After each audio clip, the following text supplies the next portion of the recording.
Christians who have made a difference. The man we are looking at today was an Australian and had no formal education. His mother taught him to read by reading the Bible with him. Yet he educated himself by reading the classics and studying the Bible. He became the greatest union organiser in Australian history. He played a leading role in the formation of both Australia's largest union, the Australian Workers' Union, and the Australian Labor Party. He supported the Federation of Australian States when many unionists were against federation. In 1972, the Canberra suburb of Spence was named after him. In October 2003, the Australian Workers' Union named its Melbourne headquarters in his honour. His name is William Guthrie Spence, and he was a practising Christian. William Spence was born in 1846 in the Orkneys, Scotland. His family moved to Australia in 1853 when William was 6 years old, and they settled in Creswick, Victoria. As a youngster, he witnessed the Eureka Rebellion in nearby Ballarat. He went to work at a young age as a butcher, a farm labourer, and at age 14 as a miner in the goldfields around Ballarat. In 1874, at age 28, Spence was one of a number of militant mine workers who formed the Amalgamated Miners Association of Victoria, and he became the union's General Secretary in 1882. He was a superb organiser. He led the union into mergers with similar unions in the other Australian colonies, forming the Amalgamated Miners Association of Australasia.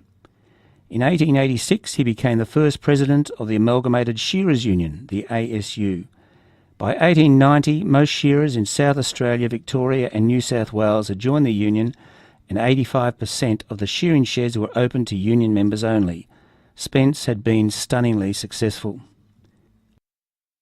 In 1894, Spence led the amalgamation of his miners' union, his shearers' union and other rural workers into the Australian Workers' Union, the AWU. The AWU was Australia's largest and most powerful union for the next 50 years.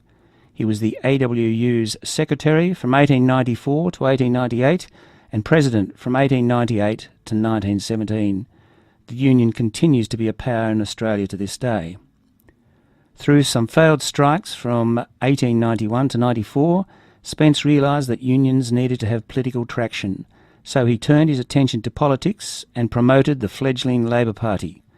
But he continued his union duties with the AWU. In 1898, Spence became Member of Parliament for Cobar in the New South Wales Parliament.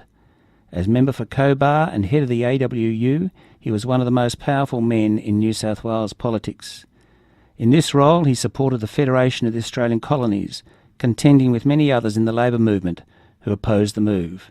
Federation went ahead in 1901. In 1901, he was elected as a founding member to the first Australian House of Representatives. He was Member of Parliament for the Darling electorate until 1917.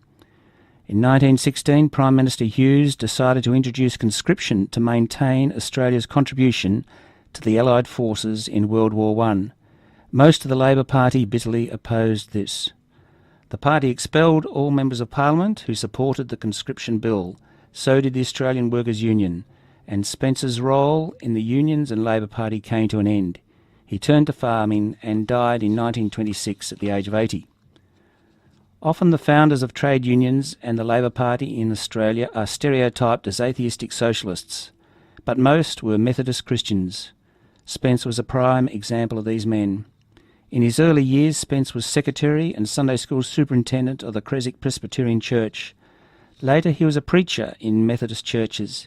He knew the downside of alcohol, so was a teetotaler and a leader in the temperance movement. The temperance movement sought to put controls on alcohol consumption and fought for many social improvements. Spence was unsurpassed in his concern for the working people of Australia. He always maintained that he was doing what Jesus would have him do for the downtrodden of society. Christianity taught the redemption through Jesus Christ brings with it a changed life. This in turn works itself out in both personal piety and social action. He constantly argued that the labour movement must be based on the values of Jesus. He wrote in 1892 that New Unionism was simply the teachings of that greatest of all social reformers, him of Nazareth, whom all must revere. He was a superb negotiator. He was genial and calm, even under extreme pressure. He stood out as a remarkable man, trusted by all. Many of his successes were due to the high regard people had for his principles. Workers joined unions because they knew he was the leader. We salute William Spence, a Christian who made a difference for Australian workers and for Australia.